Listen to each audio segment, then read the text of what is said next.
Hello दोस्तों, welcome to my YouTube channel. तो चलिए आज क्लास 10th साइंस जो अति लघु और लघु उत्तरीय प्रश्न जो है जो काफ़ी महत्वपूर्ण है, जो इस बार बोर्ड एग्जाम में आने का काफ़ी चांस है। तो चलिए हम एक एक करके क्वेश्चन को करेंगे। हम एक दिन में एक A1 से 10 तक का ही क्वेश्चन देंगे ताकि आप लोग को 10-10 क्वेश्चन करके ही देने पर बढ़िया रहेगा। इसमें क्वेश्चन जो भी क्वेश्चन देंगे एक्सेप्टेड क्वेश्चन जो बोर्ड में पूछा गया होगा वही क्वेश्चन होगा। तो चलिए देरी न करते हुए हम बारीकी से बना आप लोग है जो भी क्वेश्चन को देखिएगा आप लोग स्क्रीनशॉट मार लीजिएगा, नहीं तो पॉज करके लिख लीजिएगा। तो देखिए पहला क्वेश्चन क्या कर रहा है। फर्स्ट क्वेश्चन क्या कर रहा है, विद्युत फ्यूज क्या है, यह किस मिश्र धातु का बना होता है। क्या कहा, विद्युत फ्यूज क्या है, यह किस मिश्र धातु का बना होता है। फर्स्ट क्वेश्चन यही है। उसके बाद क्या कर रहा है, तो देखिए इसका आंसर क्या है कि विद्युत फ्यूज सुरक्षा की एक युक्ति है। यह अतिभारण एवं लघुपथन से परिपथ की सुरक्षा के लिए लगाया जाता है। क्या चीज के लिए, परिपथ की सुरक्षा के लिए लगाया जाता है।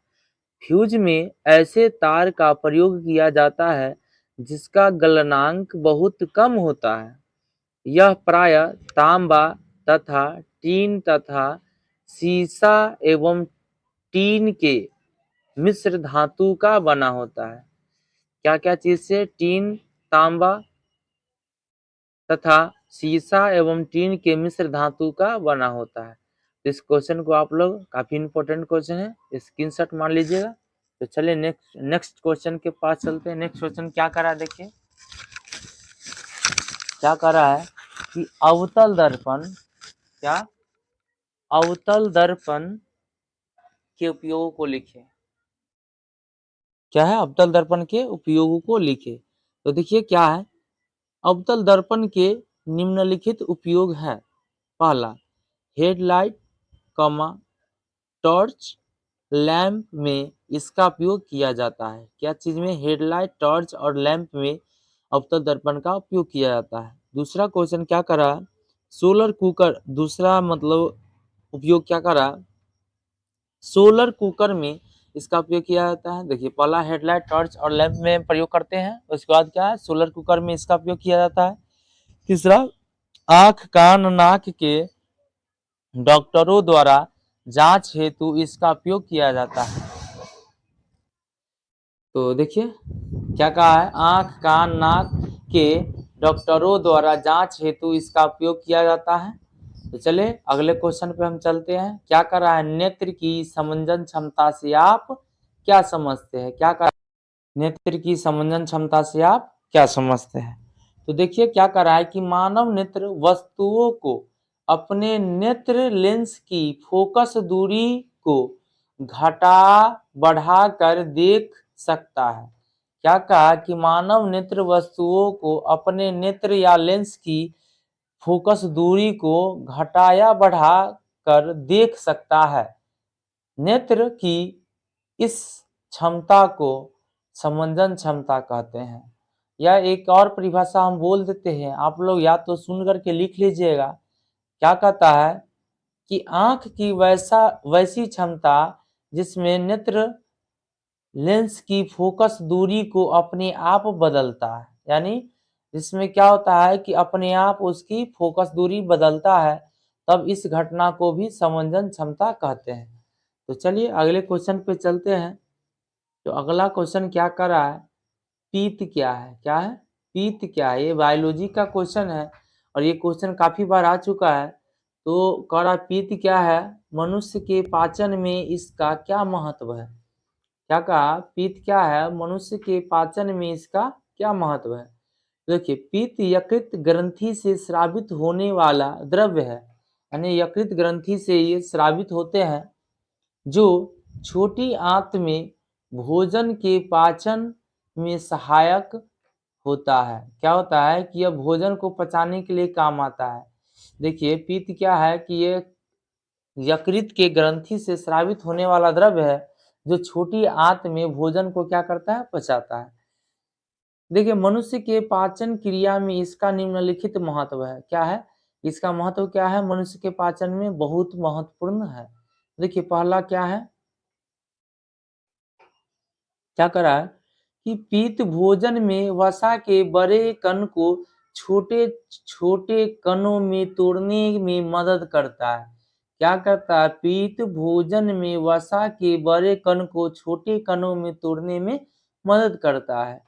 दूसरा, पीत अमाशय से ग्रहणी में आए अम्लीय कायम की अम्लीयता को नष्ट कर देता है। देखो देखो क्या कर रहा है कि पीत अमाशय से ग्रहणी में आए अम्लीय कायम को क्या करता है? अम्लीयता को नष्ट कर देता है।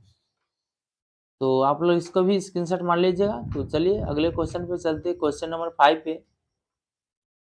देखिए क्या कर रहा है कि श्वसन और स्वच्छवास में अंतर स्पष्ट करें। तो ये भी बायोलॉजी का क्वेश्चन है और ये भी काफी महत्वपूर्ण है। तो देखिए श्वसन एक रासायनिक प्रक्रिया है। क्या कर रहा है? श्वसन एक रासायनिक प्रक्रिया है, जबकि इसमें स्वच्छवास एक भौतिक प्रक्रिया है। तो यह एक रासायनिक प्रक्रिया है, तो इधर एक, यह स्वच्छवास एक भौतिक प्रक्रिया है। दूसरा, इसमें ऊर्जा का निर्माण होता है, तो इसमें ऊर्जा का निर्माण नहीं होता है।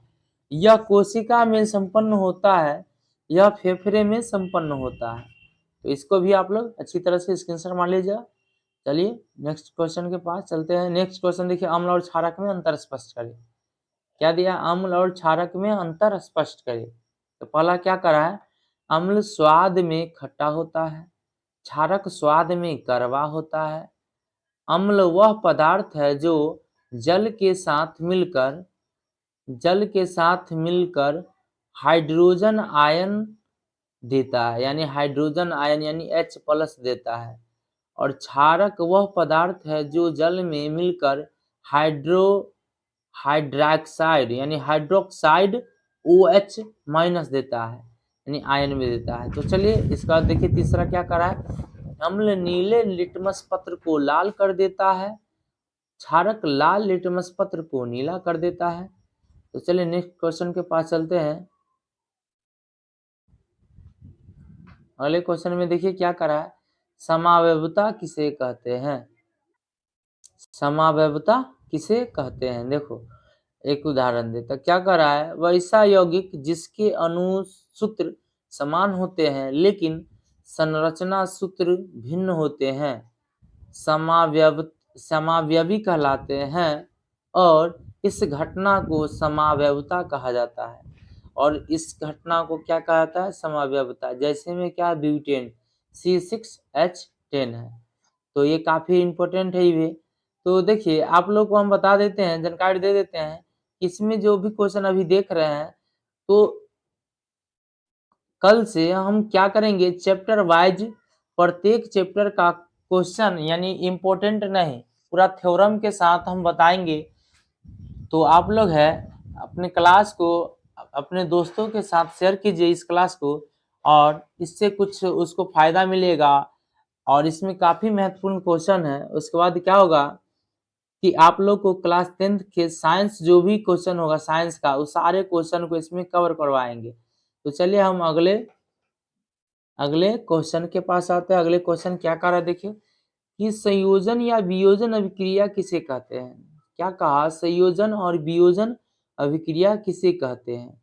तो वैसी अभिक्रिया जिसमें दो या दो से अधिक अभिकारक मिलकर एक नए पदार्थ का निर्माण करते हैं उसे, और जिसका गुण मूल पदार्थ के गुण से बिल्कुल भी भिन्न है, संयोजन या वियोजन अभिक्रिया कहलाता है। क्या कहा कि वैसी रासायनिक अभिक्रिया जिसमें दो या दो से अधिक अभिकारक मिलकर एक नए पदार्थ का निर्माण करते हैं और जिसका गुण मूल पदार्थ के गुण से बिल्कुल भिन्न होते हैं, संयोजन या वियोजन अभिक्रिया कहलाते हैं। जैसे देखिए CaO+H2O एरो CaOH का होल 2s। इसमें देखिए, इसमें आप लोग को लगता होगा कि कैसे ही सब आया है, तो हम बारीकी से जब चैप्टर वाइज हम क्वेश्चन करवाएंगे, चैप्टर वाइज हम पढ़ाएंगे, तो उसमें आप लोग को समझ में आएगा कि कैसे ये अभिक्रिया हुआ है। तो चलिए हम अगले क्वेश्चन पे चलते हैं। 9 नंबर क्वेश्चन पे क्या करा है, विद्युत विभव से आप क्या समझते हैं, यानी विद्युत विभव।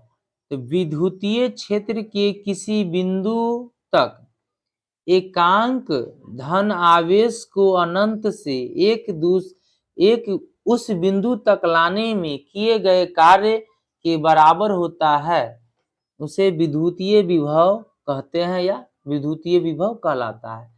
क्या कहा, हम फिर से रिपीट करते हैं कि विद्युतीय क्षेत्र के किसी बिंदु तक एकांक धन आवेश को अनंत से उस बिंदु तक लाने में किए गए कार्य के बराबर होता है, विद्युत विभव कहलाता है।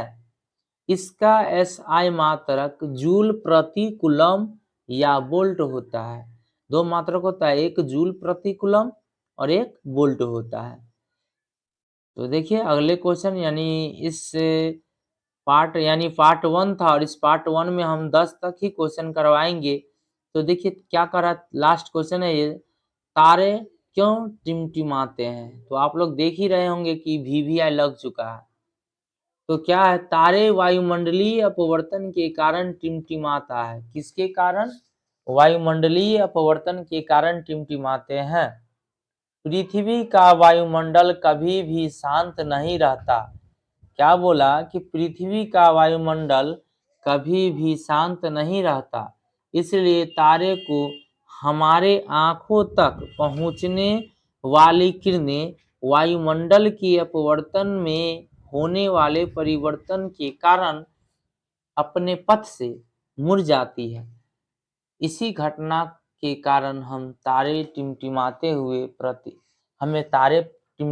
हुए प्रतीत होता है। क्या कहा, सो देखिए कि वायुमंडल में, किसमें, वायुमंडल में क्या चीज होगा कि वायुमंडलीय अपवर्तन के कारण हमको तारा तो टिमटिमाता दिख रहा है, लेकिन क्यों, क्योंकि पृथ्वी से वायुमंडल काफी, यानी कभी भी शांत नहीं, सॉरी गलत बोला गया। देखिए पृथ्वी का वायुमंडल कभी भी शांत नहीं रहता है, हमेशा कुछ न कुछ धूलकण उड़ता ही रहता है, जिस कारण से हम लोग को आंख तक जो तारे का प्रकाश जो आता है वह क्या होता है, आते आते झिलमिलाहट सा दिखाई देने लगता है। वो किसके कारण, वायुमंडलीय अपवर्तन के कारण।